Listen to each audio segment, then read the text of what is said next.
Hi everyone, and thank you for joining me as we delve into chapter 5 of my first book, And the Walls Came Tumbling Down. This chapter is titled Moving On Up, and that's exactly what I did. I moved on up from southeast London to Kent. In this chapter, I speak about the need to have financial discipline to achieve any and, well, every goal that we could possibly have. I come from a very humble background. My parents aren't wealthy, they're not middle class, they don't have a number of assets, but what they do have is financial discipline, and this is what they passed on to myself and my siblings. There's one anecdote in particular that I remember. It involved my dad, my two sisters and I.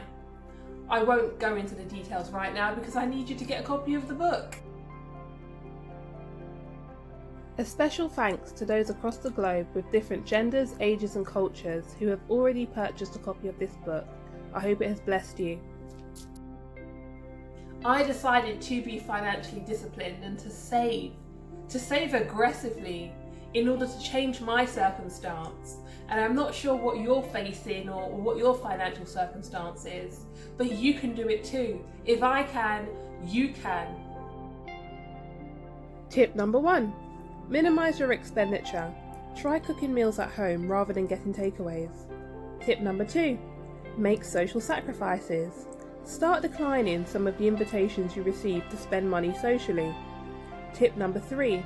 Stick to your budget in instances where you do go out. Tip number 4. Let go of your pride and don't try to keep up with the Joneses no matter what they may have.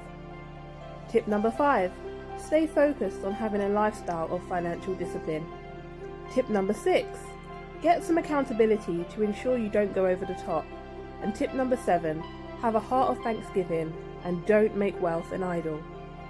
I always encourage my friends to be financially disciplined, to be aware of their ingoings and outgoings, and to make sure that the outgoings never exceed the ingoings. I mean, that just wouldn't make sense.